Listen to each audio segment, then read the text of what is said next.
My guest today is one of my TikTok friends, April Ajoy, who wrote Star Spangled Jesus, Leaving Christian Nationalism and Finding a True Faith.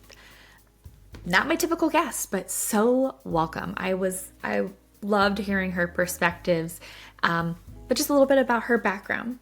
April also is a content creator and podcast host, and she uses humor to shine a light on harmful, toxic, and sometimes weirder traits of American evangelicalism. Her humor really shines through in her book, so if you like her content, you'll love her book. After growing up an evangelist's kid, entrenched in Christian nationalism and working in conservative Christian media, she saw the harm caused firsthand. Still a Christian, she uses her platform to expose the dangers of Christian nationalism while promoting a more inclusive faith. April has been featured on BuzzFeed, CNN, Newsweek, and more, and she has been married to her partner Beecher for 10 years, and they have 2 daughters. Trigger warning for something that comes up in the conversation is about sexual assault. I do have a show note about where that section is. What I will say is there's no description of violence, simply an acknowledgement of something that happened in April's life, and then the conversation was more about the consequences for her, especially as a person of faith. April was a wonderful guest, and I so appreciated her perspective about Christian nationalism and purity culture. We covered a lot of ground. I definitely, of course, I recommend grabbing her book, but also please do follow her. All of her links are in the show notes. Also in the show notes is a link to the February column for The Pitch, Pucker Up Buttercup.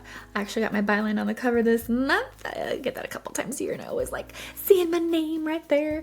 But those are still available on newsstands if you are here in Kansas City. Otherwise, you can read it online. Again, check the show notes. If you're on any of my socials, you can always check the link in my bio. But if you really want to stay up to date on everything I've got going on, new podcast episodes, when I'm a guest on a show, when I've got public speaking events, all the things, you want to hop on my email newsletter. The Dirty Bird gets you all the not safe for work, more fun, less censored information in your inbox. But of course, I recommend you use a personal email address for that one. You can also find the link for that below. Without further ado, enjoy the episode.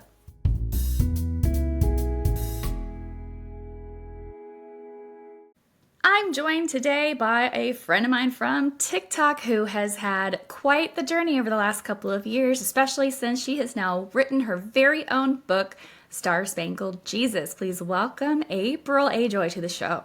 Hello. Thanks for having me. I'm so excited to finally meet you. I've seen your stuff on TikTok for a while now, so yeah, here we are. Yes, I'm so excited to meet you as well. I don't even remember exactly when I started following you, but I certainly have appreciated your perspectives and your humor. Your humor definitely comes out in your book.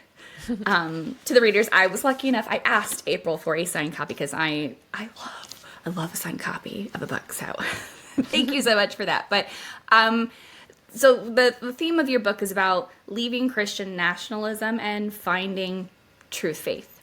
The reason that I wanted to have you on, keep them coming today, is a little bit more leaning into the book that I'm working on, which is looking at the intersection between dating, race, and religion, especially for myself as someone who grew up Baptist. And while I'm not practicing any faith right now, I hate to call myself an atheist. I believe there's something So out agnostic? There. Yeah, I'm more agnostic. I don't know what's going on or what the answers are, and I'll keep searching, I'll keep seeking, but at the end of the day, I think it's about us being good people and understanding ourselves, and I feel like you really embody that.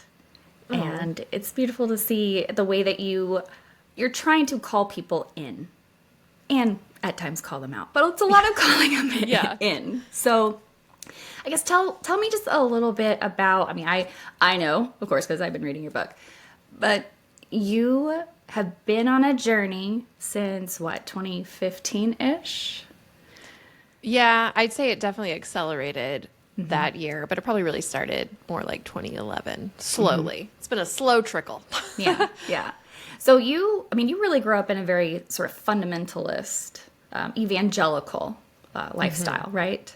Yes. My dad was a Pentecostal preacher. So was my grandfather. My dad was actually like a traveling evangelist. So I grew up homeschooled for most of my schooling, and we would travel in a motorhome. My dad would preach, me and my two brothers and my mom, we would sing before he'd preach. And we also did like, overseas events in different churches. So I was just traveling a lot, and my entire life was, Christianity and ministry. And I also like was all in on it. Was like, yes, I'm going to spend my entire life spreading the gospel, and that's what I'm going to do. Well, and when you're embedded in it that deeply, this isn't just a church-going family. This isn't just you take your kids every Sunday or things like that. You were embedded in religion. Yeah. I mean, we lived and breathed it. It wasn't, you couldn't just come home and forget about your job or your parents' job. Like it was our life. It was this high calling, and we were literally believing we were saving the world. It's an interesting mantle to carry as a child, right? With your parents, and not to say your parents forcing you into carrying that mantle, but just the tone that's been set of this unit. We are a unit that's evangelizing, and we're going to save people's souls. And of course, it went deeper than just trying to bring people to your church or trying to bring people to the faith. And that is a lot of what your book dives into, which is really the Christian nationalist aspect of what's going on in America. How did you decide that you needed to write a book about your journey, exploring where your head was at and what changes you had made, and kind of I guess you took a big step back from things. I guess, can we kind of start there about what started making you take a step back and go, oh, is that us? Are we the ones? Yeah. So it was a lot, several different things. And there were a lot of little things that led to the big things along the way. Because when you're in a very fundamentalist, evangelical, Christian nationalist world, there's a lot of cognitive dissonance. So there's always little things that don't really make sense that you just kind of tug away or ignore for a while until you can't anymore. But for me, like, we believed that America was a Christian nation, and we needed to keep her that way. And the best way to do that was by electing Republicans, aka Christians. They were one and the same pretty much. Oh yeah, of course. Automatically. No matter what. They, of course. Yeah. I mean, and I believed that too. I mean, I didn't necessarily think voting Democrat, you could lose your salvation, but it was suspicious, like, why would a Christian do that? You're not a true Christian, put the Christian in quotes, sort of situation. So I guess for me, there were a few things, and I think it's important to note that when you grow up in this world, I did not identify as a Christian nationalist, right. And most people who are Christian nationalist, past and present, don't identify that way. They believe they're just being good Christians. They don't realize, as I did not realize, how much of my faith had been co-opted by this political ideology and this nationalism. So when I started deconstructing or reevaluating one, the other kind of fell at the same time, because my political ideology and my theology were so intertwined, they were basically one and the same. Yeah. So the really first big thing that opened me up to being curious, I guess, or to realize that I might be wrong about some things was when my dad actually in 2011, so this is why I said it started then, we were Pentecostal, so we believed in faith healing, and that as long as you had enough faith, God would give you what you asked for, whether it was a miracle, healing, deliverance, whatever. And so my dad was diagnosed with stage 4 non-smokers lung cancer and passed away within 4 months. And we believed that I believed he was going to be healed. Had like no doubts about it. So I immediately knew I could not have had more faith, and yet God did not answer my prayer. Yeah. So I immediately started questioning that particular belief system. But that just left me vulnerable for other things too. Because it's like, well, I know I'm wrong about this. And I know these Christians saying this to me are wrong about it. And then how they responded to me too, and just my family in general, where they're like, well, God probably didn't answer your prayer because of some unresolved sin in your family, or because your dad was living outside of God's will. And because that's he was, so hard to hear when you've just lost someone that meant everything to you. yeah. It was really, I got really mad, actually, like internally, like I couldn't express it, but I sat with a lot of anger for a while, really at God too, but especially at Christians, because there was this toxic positivity that I didn't notice before I was sad. But then once I was met with this really deep grief that, and everyone was like, oh, well, you should be happy. Your dad's in heaven. You're going to see him again. Like, why are you sad? He's not in pain anymore. Like, it's kind of selfish that you would want to keep him here. Like, like just really not nice things. So, I just remember like being really frustrated that I couldn't express my actual emotions because my negative emotions or my sadness, quote unquote, hurt the faith and gave me a bad testimony for other people. And show that your faith wasn't strong enough. Like, yeah. So that kind of made me go a little internal for a while. And I just kind of sat, I still went to church. I was still diehard Republican. I was still all of the things, and I still held most of the theology still. But because I knew that one was wrong, I became more of an observer quietly and just kind of like, I don't know if that's right. I don't know if I agree with that. And then in 2015, I'll try to give you the Cliff Notes version. 2015 was actually a big one because that's when Trump comes onto the scene. And I don't need to go into all the things that Donald Trump is, but one of the main things that I had been taught as a Republican my entire life from childhood was that Republicans care about good character and morality and a good Christian family man to be president. Because I remember how much they hated Bill Clinton because he cheated on his wife. And they were like, it was instilled in me, Republicans are good. We care about morals. Yeah. Democrats don't. Democrats are bad, but Republicans are good. We would never elect someone who would have an affair on his wife. And so obviously when Donald Trump comes on the scene and I'm like, hello, what happened to the good? What happened here? One thing is not like the other. What are we doing? And then they were like, oh, no, that doesn't actually matter. We're electing a president, not a pastor. I was like, what? We've never said this before. This is new. Never. The lengths that people will go to justify the means to their ends. Yeah. And there's a million things I could say about the whole Donald Trump thing. And, it kind of feels like kicking a dead horse at this point. So that happened. And then that same year, one of my brothers came out to me as gay. And, I was the first person he had told. He was 26 at the time. He had known since middle school, had bawled, cried himself to sleep, begging God to make him straight, so many nights. And when he told me so brokenly, bawling. I'd never seen him cry that hard before.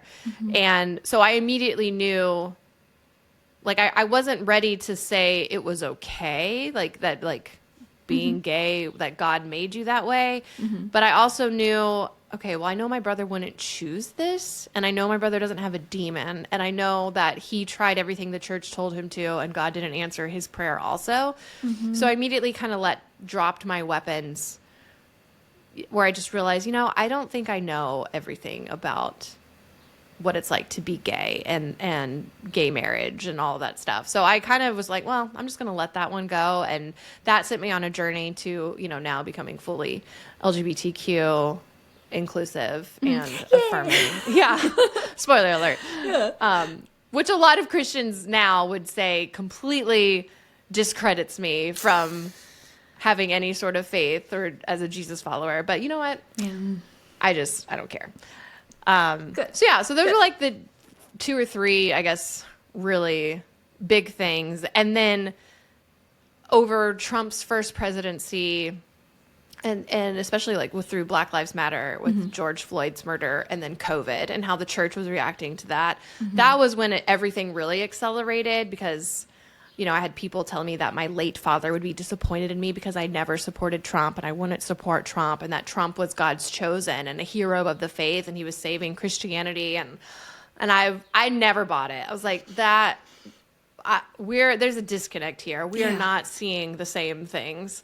And, so everything really started kind of unraveling very quickly over those next few years. I can only imagine. Not that I'm here to anoint one to say, you're a good Christian, you're a bad Christian. But having grown up Baptist, and I felt like I was really still trying to, even through adulthood, just live a life that would make my Christian grandparents happy, who were also blue blood Democrats. They were working class Democrats their whole lives. So like when I got into church, I heard some of the very similar things about Christians are Republicans. I'm like, no, my grandparents are some of the most diehard Christians that I know. My grandma reads her Bible every single day, and they are Democrats. Like, my grandma once told my grandfather, this family votes Democrat, and if you're going to be in this family, you're going to vote for a Democrat too. He kind of been abandoned by his family when he got married to her, but her family had a farm. They took him in. That's the farm they ended up inheriting and working and lived and died on. But he did basically what my grandma said. He was definitely a grandma gets what grandma wants kind of guy. But when I heard that growing up, I always just discounted it. I thought, well, maybe that's just this person's perspective, or that's this church's perspective, this preacher's perspective. But then as I became more vocal as a teen about politics and hearing other Christians who were teens saying the same things, it already was leaving a very bad taste in my mouth, because when you already have someone in your life who is the embodiment of what they are saying is so evil, and you're like, there's nothing wrong with this person that I love. How can you be saying these things? That already creates a space for questioning. So my questioning came early because of that attitude towards Democrats can't be Christians or real Christians. Yeah, that's great that you had that personal connection, because I think having a human interaction with someone that, the Republicans or Christian nationalists are demonizing, that makes all the difference. Yeah, it really did. It really did. My parents lean Republican. My dad was the Republican. My mom just kind of goes along with it. I did call her out one time and say, I think you're secretly voting as a Democrat and you just don't say anything to Dad. And she laughed, but she never said no. But I'm pretty sure she's voted for Trump all 3 times. I don't. I feel very much like you. I identified with some of the things that you were saying when you were looking at the behavior of this person and going, but you've told me my whole life what I should value. You've told me my whole life what's moral, what's not. And this person is the pure embodiment of everything that Christians rally against. Yet they got behind him. I felt like it was a special kind of disconnect that the party was going through. Like, they're so focused on accomplishing their goals, they don't care who will help them accomplish that goal, even if it's this literal heathen. Yeah, and that was when I realized, oh, okay, so we are hypocrites. Because I'd always heard that people thought Christians were hypocrites, but I just thought it was a satanic lie, as it always is. But part of that persecution. Right. But then I realized, oh, no, we are. But it took me a few years longer before I realized we had just always kind of been hypocrites. Because initially I was like, oh, we've now become hypocrites. And then there was this aha moment where I realized, oh, no, I had also been a Christian nationalist the whole time. Yeah. And so for the listeners, what do you feel really delineates things into the Christian nationalism category rather than just someone who's got faith, someone who is a Christian? Where does it start tipping into nationalism? What is some of the signs of nationalism?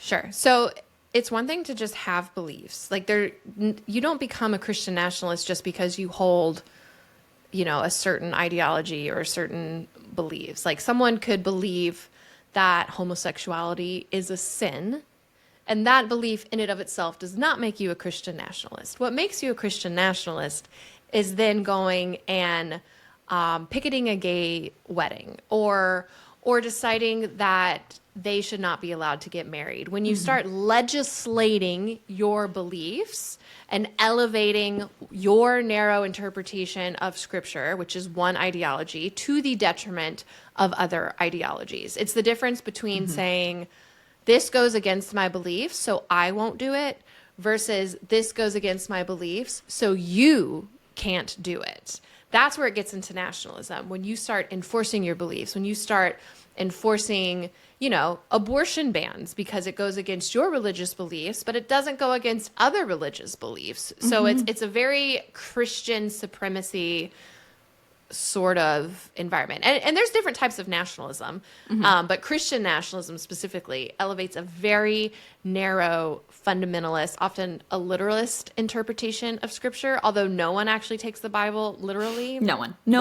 I know. And everybody cherry picks every single person because it's impossible to not do it. There's some weird rules in there. And even the ones that are like, oh, well, those are descriptive versus prescriptive and some are for today and some are not. But that's still a man-made thing. Yes. Y'all made that up. So. Yeah. Some of them decide like, no, we're fine eating pork. It's okay. Yeah, or wearing mixed fabrics, or not. I love using that one on people. Because growing up Baptist, I know my scripture. And so my whole adult life is I've had people come at me, and whether it was because I've been a very vocal, pro LGBTQ person my whole life. I was very pro gay marriage.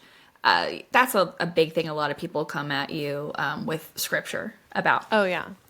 I remember back in like 2004, first job post-college, I was selling cars, and there's a little TV on the showroom floor, and we've got George Bush on TV talking about marriage being between a man and a woman.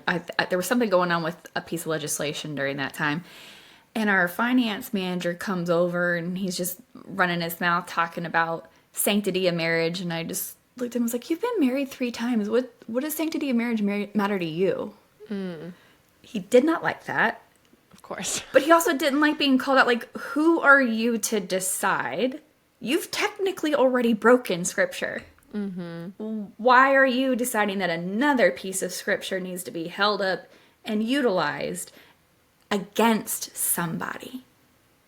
That has always been my biggest problem. My degree's in psychology, my minor's political science, but I didn't finish a religious studies minor. So I've always kind of been looking at the intersection of politics and religion and human behavior. And I think that was also what really made me start stepping away from my faith in my early 20s, was seeing this hypocrisy, the cherry picking, you want to say that gay people can't get married, but you've been divorced twice. Right. Or they won't bake a cake for a gay wedding, but they will for a Christian pastor's 3rd wedding. Yeah. So both you two, you had pretty similar backgrounds, right? You both went to Christian colleges, things like that. Tell me a little bit more about, how did you two meet?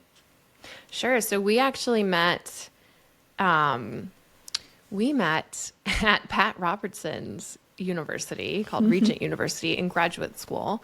I was in my 2nd year, and Beecher was coming in for their first year as a film major, and I was there for journalism.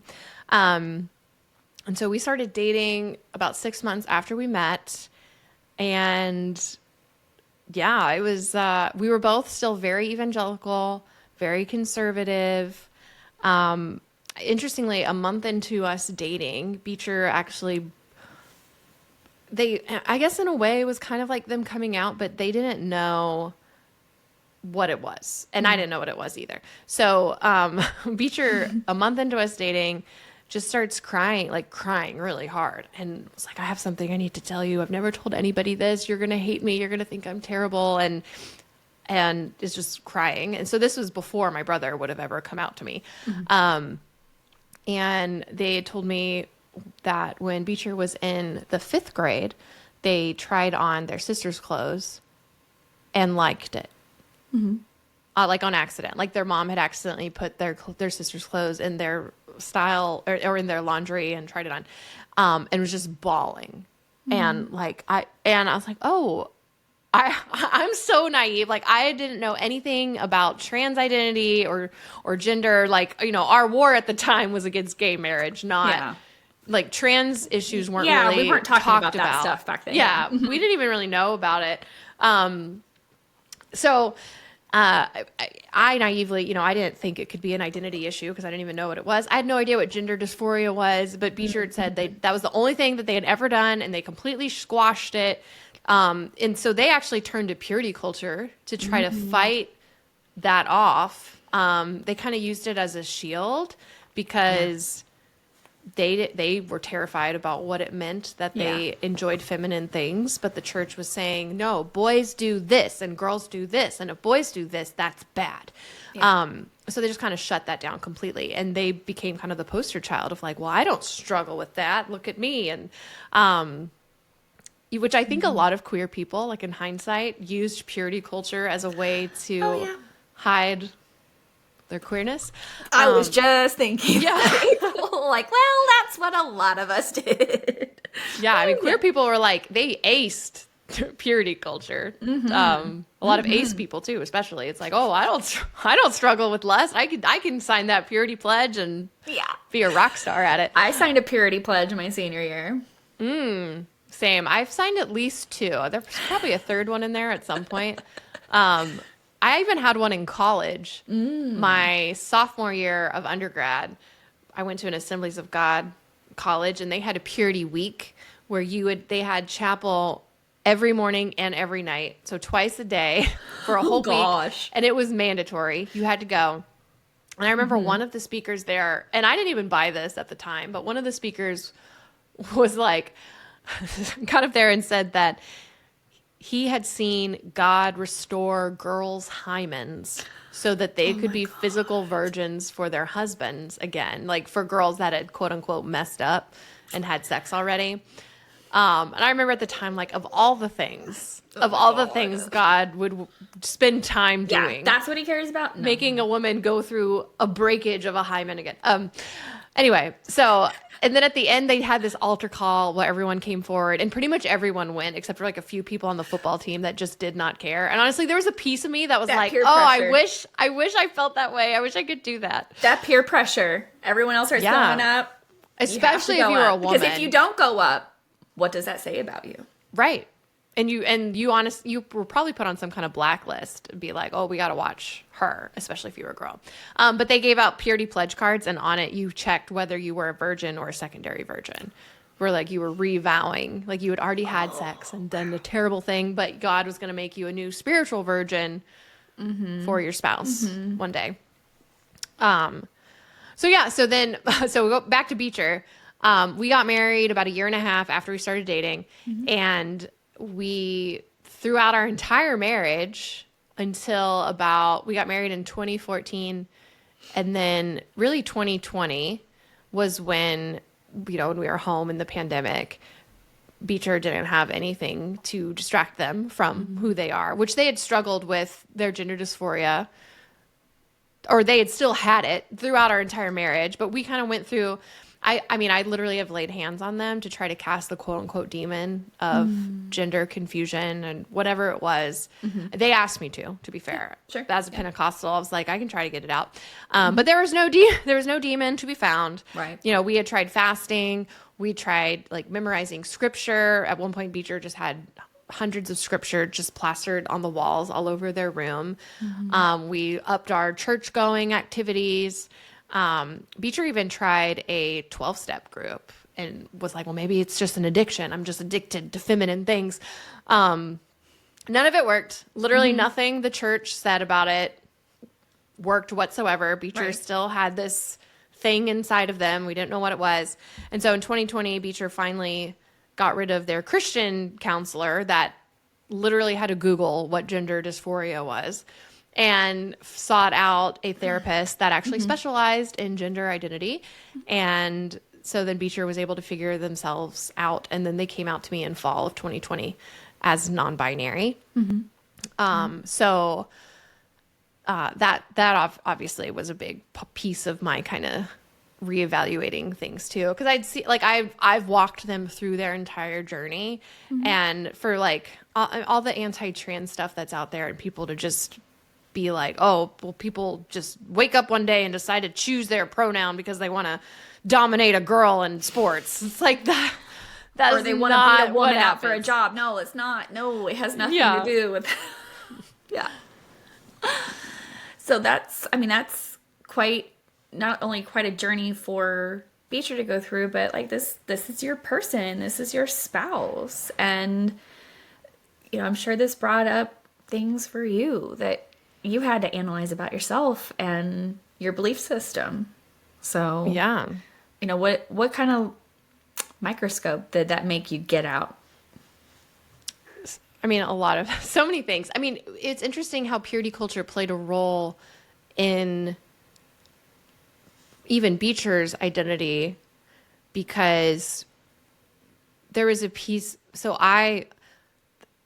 we'll go to, this is going to be maybe trigger warning, okay. But before, like years before Beecher and I got together, was assaulted.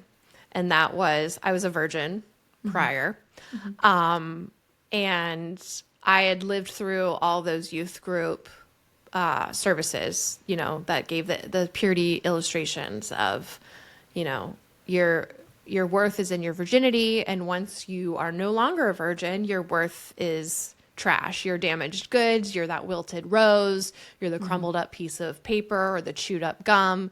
The duct tape that doesn't stick anymore. Yes. And no one's going to want you. You're never going to be what you were. And so, but lacking in all those sermons was the idea of consent. It was just the act itself makes you dirty. Yeah. It does not matter whether you choose it or not. And I was left dirty, but I didn't choose it. And so I was feeling I went to a very, very dark place because I'd signed the purity pledges. My dad had bragged about my purity in sermons. Like, it was like a big piece of my identity was saving myself. And like, I had made out, like I had done other things, but sex was like never doing that. And so I had just kind of made up my mind, if I'm going to feel this much shame for something I did not choose, I just decided whoever I date next, I'm going to sleep with him. And so I dated a guy for 2 years shortly after that, and we did have sex. And in hindsight, like in the moment, I was like, well, I'm just going to let Satan, like, I just kind of don't care. I'm going to let Satan just lead me astray, and it's going to be whatever. In hindsight, I realized it was like my way of taking my own power back, to be able to choose something. So in a way, even though it was subconscious and I like couldn't enjoy it, like I still felt shame throughout it all. There's a piece of me that's like my individuality and my autonomy was still valued by me, even when the church and what I was taught did not value that.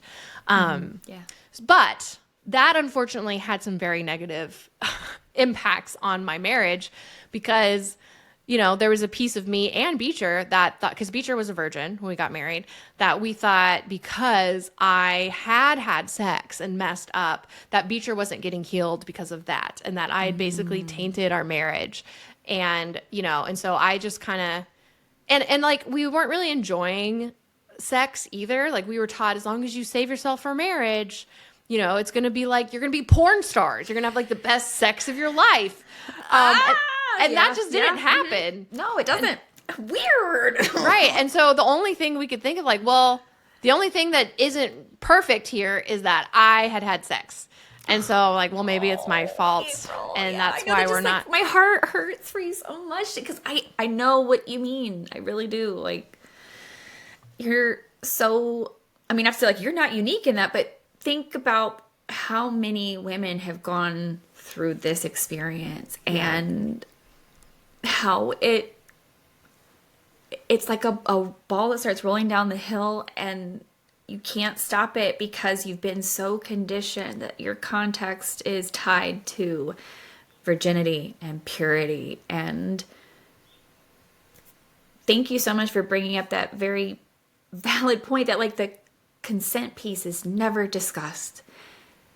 And when we're taking in these messages from sermons and from people we love or media that we take in when we're in that world, and everything is telling us that we are worthless unless we are virgins. And it's not, they're saying it in front of the boys, but it doesn't feel like they ever were saying it to the boys. And more directed at us. Yeah, I mean, they would include the boys too, but it was always like, but you know, boys will be boys and they can't really control their impulses. So really it's on the girls to make sure that no one messes up, the girl or the boys. Do not tempt them. Exactly. Yeah, don't be a stumbling block to these great Christian men. Right. Well, and then like furthermore, something that seems like was coming up in what you were sharing too is this idea of your peace or your happiness is a direct result of either how hard your faith is going for you, or how much you believe, or how hard you're praying, and in lieu of getting the result that you want, which is to not feel that way, or to not believe this thing, or to not want to do something that's been labeled a sin. And then if you can't get past it, then clearly you're the problem, and clearly you're doing something wrong. Yeah. Yeah, I mean, and also missing from all of those sermons, or like in women's conferences that I would go to in the church, where they would talk about how it's the wife's duty to please her husband. Female pleasure never mentioned. No. So I had pretty much convinced myself that the female orgasm was just not really a thing. Mm-hmm. And if it was really small, and definitely not what the movies and TV made it out to be, because I had never had an orgasm. Mm-hmm. But I had also never been taught that could happen, that was more like this elusive thing and it really wasn't about female pleasure anyway. It was about pleasing your husbands. Yeah. And so it was really hard for me to even enjoy sex, because once we got married, it turned into this duty, it turned into the chore that the wife is supposed to do. And it's not really her job to enjoy it. It's her job to make sure that her spouse enjoys it. And that was not, and that was just my own mindset from years of training. Yeah, and Beecher kind of was taught the same thing, although Beecher didn't wanted me to have an orgasm and feel pleasure and all that stuff. But I was so repressed myself. I just couldn't enjoy it. I still had so much backed up shame that I still felt dirty, even though I was married, and even though it was allowed now. Mm-hmm. It was very difficult for me. So oddly enough, once Beecher started to figure themselves out, and we started realizing, I don't think there's anything wrong with who you are. And I don't think, in realizing that Beecher was just beautifully unique and different. And that kind of gave me permission to start exploring my own sexuality, which for me at the time was getting a therapist that specialized in that. Reading that book, Come As You Are. Yeah, great book.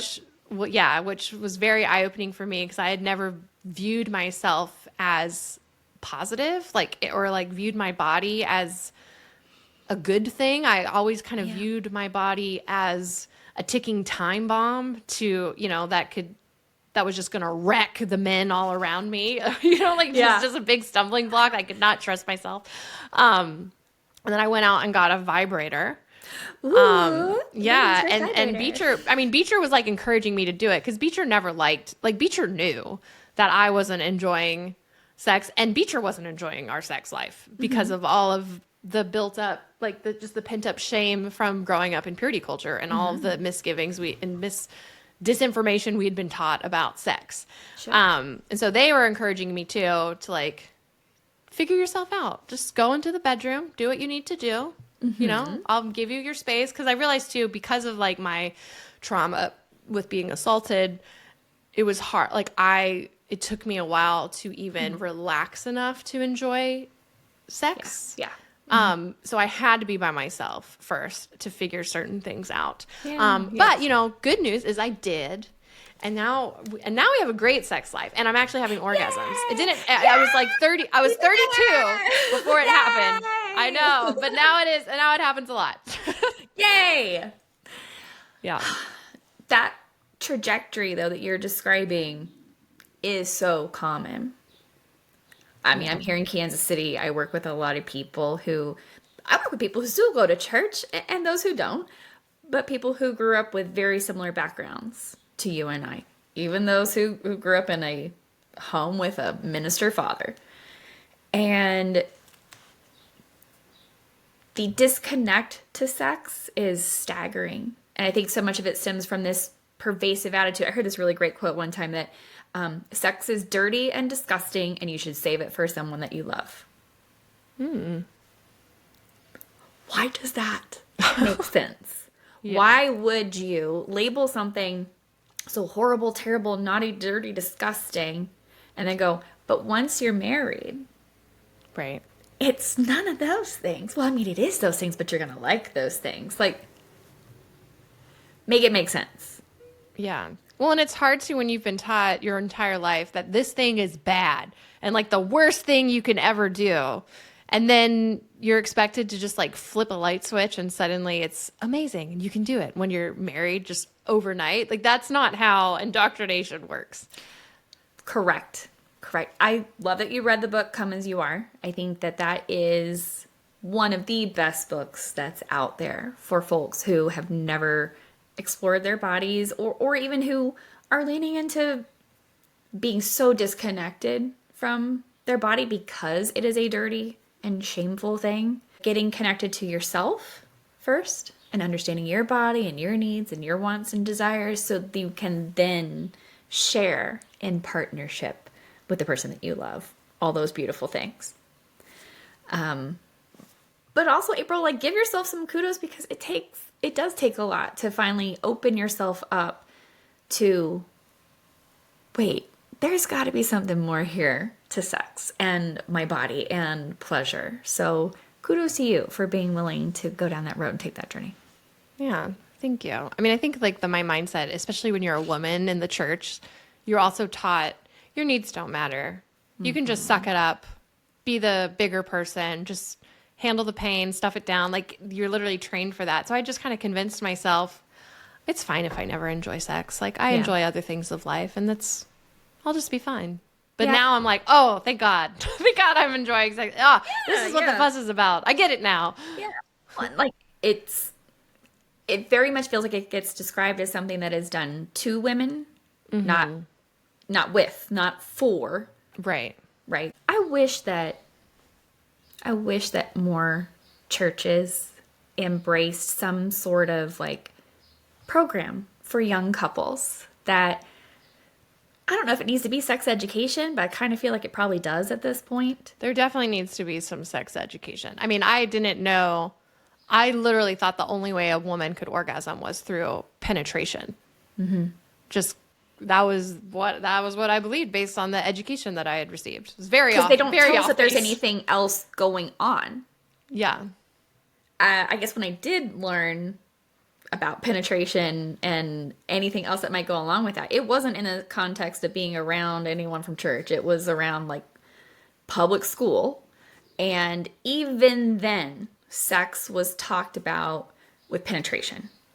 Whether it was anal, it was vaginal, it was mouth, it was always focused around penetration. Even in that class, she didn't tell us about a clitoris. She didn't tell us about, we talked about the female orgasm, but not in the context of maybe you're going to have to touch yourself. She said, sometimes people use toys, but it wasn't given to us in a whole complete package that was centered around women's pleasure. Yeah. Little peeks maybe, but nothing that was direct information that I feel like all of us deserve to have. When people have the facts about sex and about their bodies, they are able to make better and more informed decisions. And the fact that so many of us have information about our bodies quite literally hidden from us, it does a lot of us so much disservice. Yeah. We've talked about Christian nationalism, we've talked about purity culture, but what kind of ties these two together? That is a great question.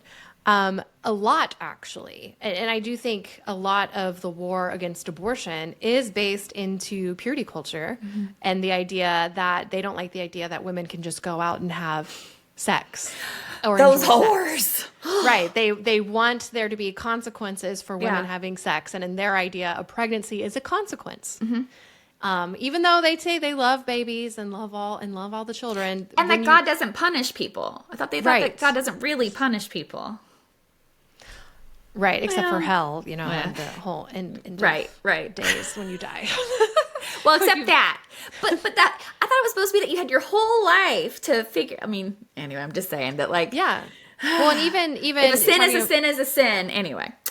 Yeah, and even the connection with gender. There's this idea that a woman has a place, and that place is serving a man, serving her husband. And so gender roles play a huge part. And I do think, like, the version of Christianity that is nationalism, that is trying to take over the country right now in the Republican Party, is very patriarchal.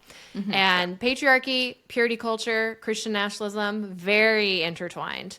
When you have, Pete Hegseth, who's the current defense secretary, doesn't believe women should serve in the military, goes to a church that is very Christian nationalist, and men in those churches have called to repeal the 19th Amendment, or have called for household voting, where the woman doesn't get a vote and has to vote with her husband. It's very, the woman obeys her husband, the husband is the head, the leader, the woman just follows. And when you believe that, then that obviously you're going to ban abortion, because abortion's the consequence of a woman having babies. Also, a woman having babies is more likely to keep that woman home and not in the workforce, and not taking educated. jobs from men. And not being educated. Even goes in with the war against trans people and queer people in general. How do you have a head of household in a gay marriage?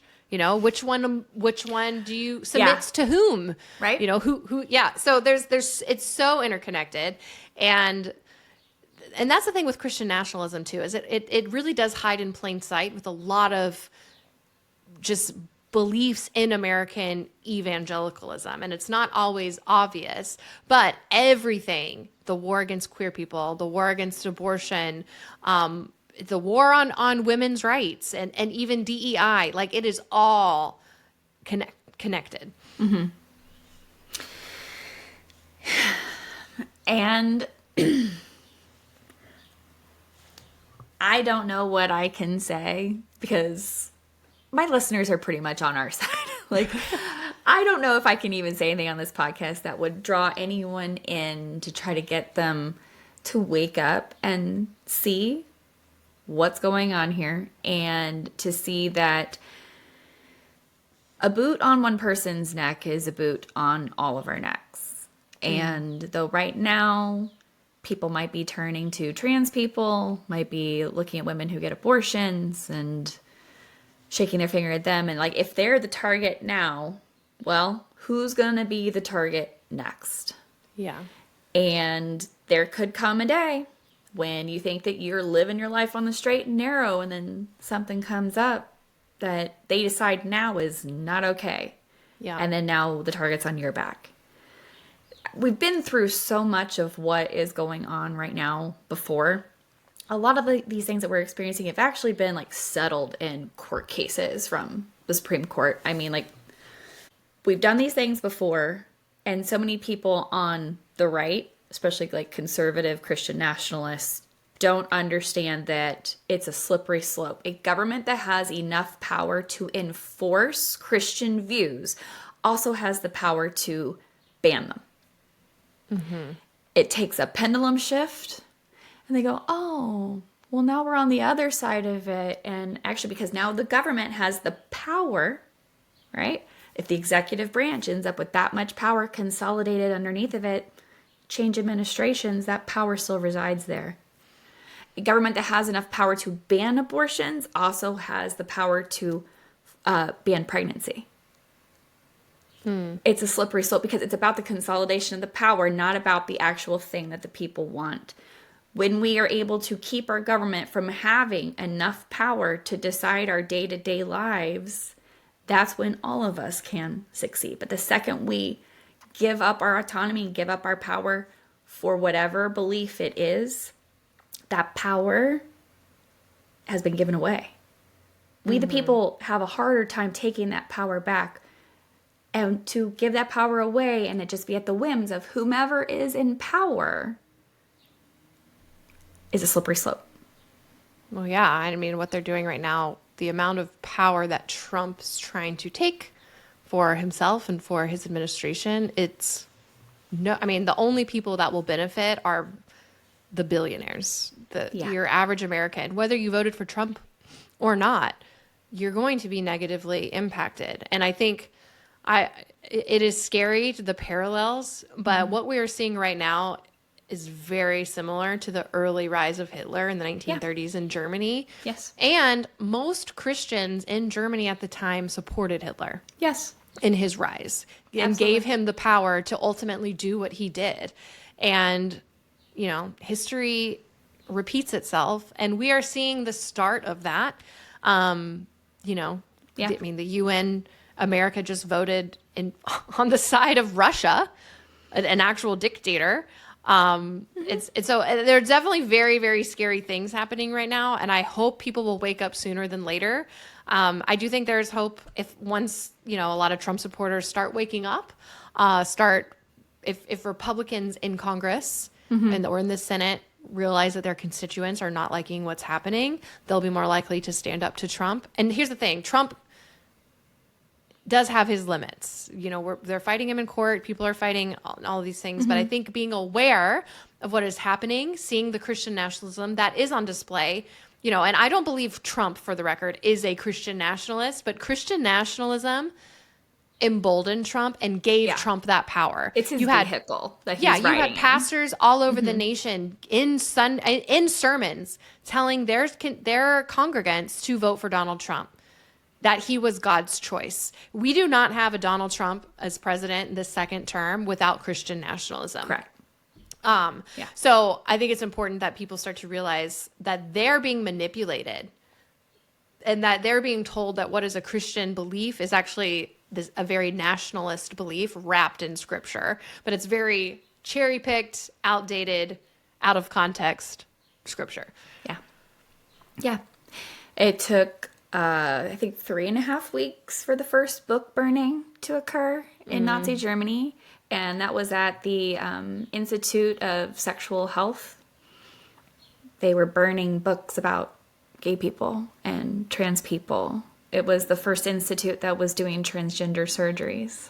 It was Magnus Hirschfeld's school. They burned his entire library, and he had to flee the country. Wow.